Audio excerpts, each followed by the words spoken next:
ബിസ്മില്ലാ അൽഹംദുലില്ലാ വസ്സലാത്തു വസ്സലാമു അലാ റസൂലില്ലാ വഅലാ ആലിഹി വസഹ്ബിഹി അജ്മഈൻ അമാ ബഅദ്.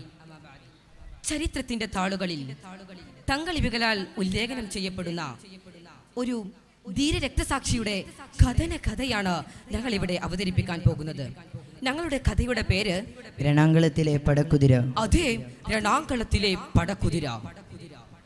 ഹംദുകൾ പാടിയെടുത്തേ ആ ചുടുമരുമണൽ കാടുകളിൽ തിരുമരതകറൗലയിൽ അഹദേ വാഴ്ത്തിയെടുത്തേ ആ ചുടുമരുമണൽ കാടുകളിൽ തിരുമരതകറൗലയിൽ ഹംദുകൾ പാടിയെടുത്തേ ആ ചുടുമരുമണൽ കാടുകളിൽ തിരുമരതകറൗലയിൽ അഹദേ വാഴ്ത്തിയെടുത്തേ ആ ചുടുമരുമണൽ കാടുകളിൽ തിരുമരതകറൗലയിൽ. 6-ാം നൂറ്റാണ്ടിന്റെ ഉത്തരാർത്ഥം എങ്കും ഗോത്രശ്രദ്ധ കൊടുമ്പിരികൊള്ളുന്ന കാലഘട്ടം. നിസ്സാര കാര്യങ്ങൾക്ക് പോലും യുദ്ധങ്ങൾ ചെയ്യുന്നതിന്റെ പാടുകൾ കാണാനുണ്ട്. സാഹോദര്യവും സംസ്കാരവും നശിച്ചുപോയ കാലഘട്ടമായിരുന്നു. ആ കാലഘട്ടത്തിലെ ഏറ്റവും വലിയ ഗോത്രമായിരുന്നു കുലൂബ് ഗോത്രം. ആ ഗോത്രത്തിലെ ഹാരിസിന്റെയും സൗദയുടെയും പൊന്നു മകനായിക്കൊണ്ട് സെയ്ദ് റളിയല്ലാഹു അൻഹു ജനിക്കുന്നത്. ഒരു ദിവസം സെയ്ദ് റളിയല്ലാഹു അൻഹു കളിച്ചുകൊണ്ടിരിക്കുകയായിരുന്നു. ആ സമയത്ത് ഒരു വലിയ കൊള്ള സംഘം അങ്ങോട്ട് വരികയാണ്. ഹാരിസിന്റെ മുഴുവൻ സമ്പത്തും അവർ കട്ടെടുത്തു കൊണ്ടുപോവുകയാണ്. ആ പോകുന്ന സമയത്ത് ആ കൊള്ളക്കാരിൽ നിന്ന് ഒരുത്തൻ പറയുകയാണ്, നോക്കൂ, അവിടെ ഏതാ ഒരു കുട്ടി. അതെ, അത് പൊന്നാര സെയ്ദ് റളിയല്ലാഹു അൻഹു ആയിരുന്നു. അവർ ആ പൊന്നാര സെയ്ദ് റളിയല്ലാഹു അൻഹുവിനെ അവർ കൊണ്ടുപോവുകയാണ്. എങ്ങോട്ടാണ് എന്നെ കൊണ്ടുപോകുന്നത് അറിയാതെ സെയ്ദ് റളിയല്ലാഹു അൻഹു അവരുടെ കൂടെ പോവുകയാണ്. അങ്ങനെ അവരുടെ നാട്ടിലെത്തുകയും അവിടെ അടിമകളെ വിൽക്കുന്ന ചന്തയിൽ സെയ്ദ് റളിയല്ലാഹു അൻഹുവിനെ വിൽക്കാൻ വെക്കുകയാണ്. അങ്ങനെ ആരോ സെയ്ദ് റളിയല്ലാഹു അൻഹു വാങ്ങുന്നുണ്ട്. ആരാണ് വാങ്ങുന്നത്?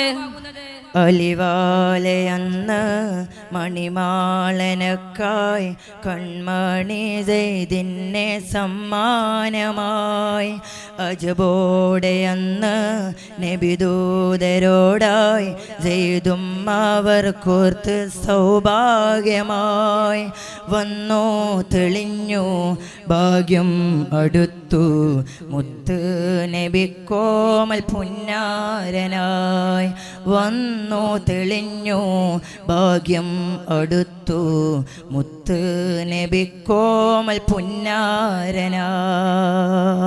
അതെ, ഭാഗ്യവാനായ ആ കുട്ടിയെ കൊണ്ടുപോകാൻ വന്നത് ഒരു സ്ത്രീയായിരുന്നു. അതെ, ആരായിരുന്നു എന്നോ ആ സ്ത്രീ?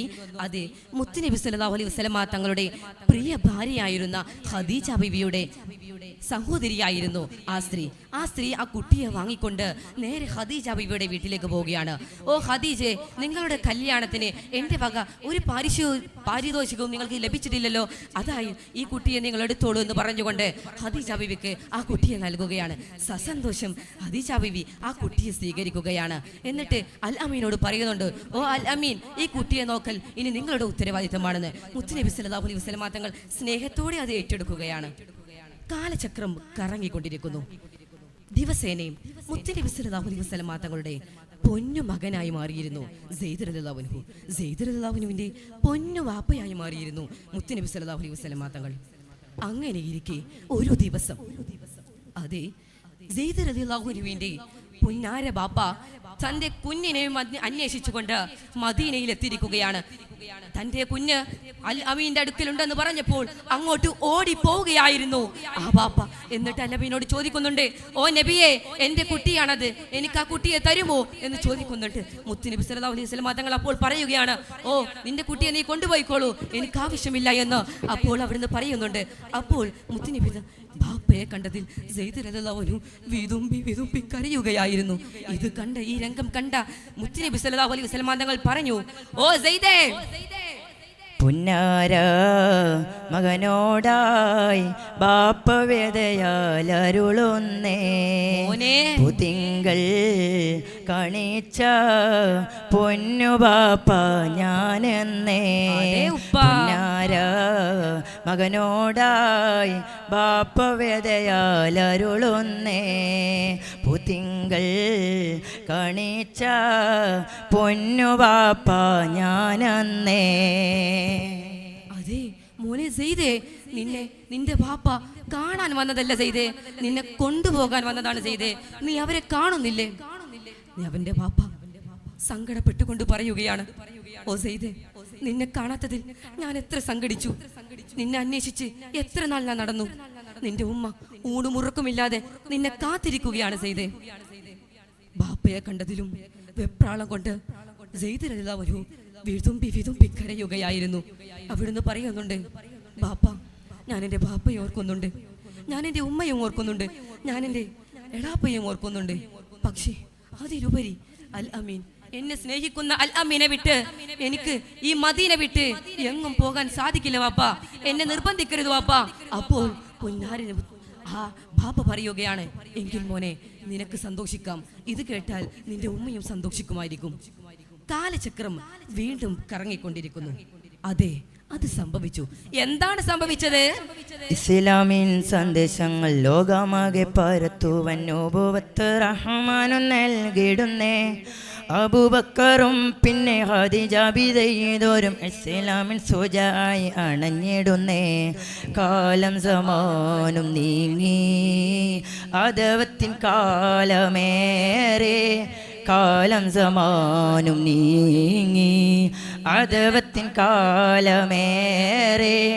തോയ്ഫോരും വന്നിടുന്നേ, മുഹമ്മദിൻ അരികളായി അഫു വന്ന നബിയോരും നൽകിടുന്നേ. അതെ, കാലങ്ങൾ കുറേ കഴിഞ്ഞു. അതെ, മുത്തുനബി സല്ലല്ലാഹു അലൈഹി വസല്ലം തങ്ങൾക്ക് ജിബ്രീൽ മുഖേന നുബുവത്ത് ലഭിക്കുകയാണ്. ആദ്യമായി ഇസ്ലാമിലേക്ക് അബൂബക്കർ റളിയല്ലാഹു അൻഹു ആണ് കടന്നു വന്നത്. പിന്നീട് അലി റളിയല്ലാഹു അൻഹുവും പിന്നീട് ഖദീജ ബീവിയും ഇസ്ലാമിലേക്ക് കടന്നു വരുന്നുണ്ട്. മുത്തുനബി തങ്ങളിൽ സത്യമുണ്ടെന്ന് ഉറപ്പിച്ചുകൊണ്ട് സെയ്ദ് റളിയല്ലാഹു അൻഹുവും ഇസ്ലാമിലേക്ക് കടന്നു വരികയാണ്. അങ്ങനെ അവരെല്ലാവരും ഇസ്ലാമിക്ക് വന്ന ശേഷം മുത്തുനബി സല്ലല്ലാഹു അലൈഹി വസല്ലം തങ്ങൾ വളരെയധികം സന്തോഷവാനായിരുന്നു. എങ്കിലും സെയ്ദ് റളിയല്ലാഹു അൻഹു കരയുക തന്നെയായിരുന്നു. കാരണം എന്തെന്നോ? അതവരെന്ന് തേടി വന്ന് മൂത്തതും വന്ന് അജബുമാലേ വാളുമേന്തി അതു ചരർച്ചെന്ന് ഉടയവൻ്റെ പാതയിലായി ചേരുവാനെന്ന് സെയ്ദിനായി തങ്ങളേകുന്നേ. ജഫറും പിന്നിലായി സെയ്ദിനായി തങ്ങളേകുന്നേ. ജഫറും പിന്നിലായി സെയ്ദ് തങ്ങൾ തേങ്ങുന്നേ, സെയ്ദ് തങ്ങൾ തേങ്ങുന്നേ. വന്ന് സഹാബാക്കൾ ചൊല്ലുന്നേ, അതവരും പോകുന്നേ. അതെ, യുദ്ധം കൊടും പിരികൊള്ളുകയാണ്. 2 ലക്ഷത്തോളം വരുന്ന റൊമാനിയൻ യുദ്ധക്കാരോട് അവർ പോരാടാൻ തുടങ്ങി. അവരുടെ അമ്പുകളെല്ലാം അവർ മുഴുവനായും തടുക്കുന്നുണ്ട്. പക്ഷേ പ്രതീക്ഷിക്കാതെ പിറകിൽ നിന്ന് ഒരു വെട്ട്.